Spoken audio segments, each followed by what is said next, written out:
Lur, sudah punya anak? Sama, saya juga sudah punya anak. Pusing nggak dengan pendidikannya? Ya tentu jawabannya ada pusing, ada yang tidak ya. Anak kita mempunyai zaman yang berbeda dengan kita, itu pasti. Jadi anak kita punya zaman yang berbeda dengan kita. Kita ini mesti melihat pendidikan pada anak itu secara utuh ya. Melihat pendidikan kepada anak itu secara utuh. Ingat bahwa mendidik anak itu adalah ikhtiar kita untuk beberapa hal ya. Pertama, mencoba mempersiapkan anak agar siap di masa yang akan datang. Itu yang pertama. Namun tidak kalah penting adalah melaksanakan amanah Allah, karena bagi laki-laki, istri, anak itu adalah amanah. Ya, istri dan anak itu adalah amanah. Bagi ayah dan ibu, maka anak adalah amanah. Maka mendidik anak itu adalah bagian dari melaksanakan amanah Allah. Rezeki itu amanah, titipan. Anak juga amanah. Ya. Maka ketika anak-anak kita menjadi anak yang naudzubillah min dzalik, melenceng begitu, dan kita tidak peduli dengan itu, maka jangan kaget. Sehebat apapun kita sebagai orang tua, jika anak kita melenceng dan kita tidak peduli dengan itu, maka ke depan kita akan dituntut di hadapan Allah. Saya yakin semua sudah ingat bahwa ada sebuah kisah seseorang itu pada hari akhir nanti itu sudah timbangan amal kebaikannya itu luar biasa. Dia sudah mendapatkan kemuliaan dari Allah. Tapi anaknya itu masuk pada kehinaan. Anaknya protes. Kenapa saya begini? Orang tua saya begitu. Pada akhirnya adalah orang tua itu harus ditarik betul, karena ia tidak pernah memberikan pendidikan positif terhadap anaknya. Ingat betul. Ojo kebanteran juga. Wah, anaknya dikongkong digepuki gak karu-karuan. Enggak begitu juga. Ada beberapa preferensi, ada beberapa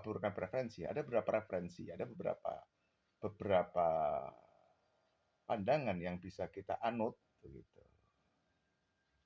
Pertama, bahwa kita ini wajib mendidik anak-anak kita. Tapi ojo mikir nabung, rek.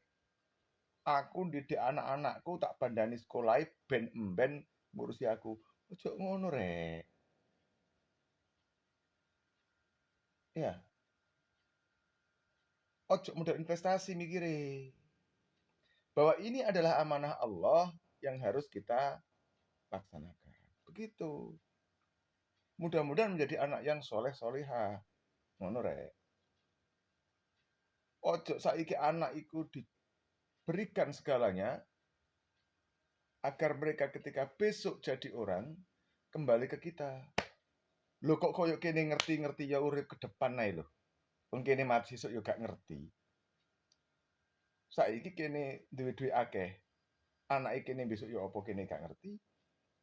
Jadi ya dididik saja anak-anak kita. Lek gak kena ya apa? Nggak usah risau. Minta kepada Allah, ngadu kepada Allah. Ingat, ojo kok kapak kene. Jangan kok kita yang masih menurut saya masih kepet gak karu-karuan ini. Levelnya Nabi Nuh. Kan'an itu kan juga tidak bisa diatur. Istrinya Nabi Nuh kan juga tidak bisa diatur. Tidak bisa diarahkan ke jalan yang tepat. Bagaimanapun Nabi Nuh nangis, bagaimanapun itu ya tetap. Riwayatnya kan begitu ya. Di balik itunya saya tidak bisa membahas karena itu ranahnya kan udah beda. Dari jemblegere kayak ngono.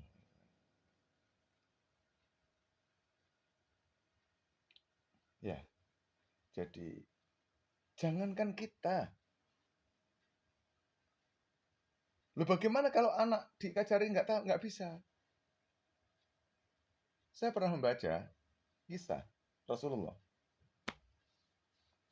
Rasulullah sedang berdakwah lalu disakiti oleh kaumnya. Malaikat marah dan meminta izin kepada Rasulullah untuk menghancurkan umat tersebut. Rasulullah mengatakan jangan. Mereka begitu karena tidak tahu. Itu Rasulullah menyampaikan kepada malaikat. Ternyata pada sisi lain Rasulullah menyampaikan berbeda kepada Allah. Bukan protes ya. Mohon petunjuk menurut saya kepada Allah. Tentang ya Allah saya sudah begini, tapi bagaimana mereka tidak mau. Sebagaimana yang saya baca tersebut bahwa Allah menyampaikan kepada Rasulullah Muhammad SAW. Ya Muhammad, kalaupun aku ingin menjadikan semua manusia di dunia ini baik, bukanlah hal yang sulit bagi saya. Tugasmu hanya adalah menyampaikan. Terus urusan mereka mau dan tidak, itu kan bukan wewenang Rasulullah. Maka tugas kita itu didik anak, didik amanahnya Allah. Perkara wis dididik, wis ndonga, wis macam-macam, pancet. Ya kan gak kuasane kene. Gak terus ngamuk, digepuk, enggak. Ya kalau muslim 0 sampai 7 tahun kita wajib lah untuk urusan sholat itu. Kalau sudah balik, ya beda lagi urusannya. Begitu. Terus ojo merasa dadi pangeran, Rek. Kon gak nurut ambek aku iki bapakmu, aku iki ibumu. Nggak usah begitu, santai saja. Ngapain? Apalagi sudah mulai punya anak yang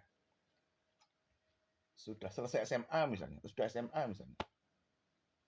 Ya kita carikan tempat sekolah yang tepat.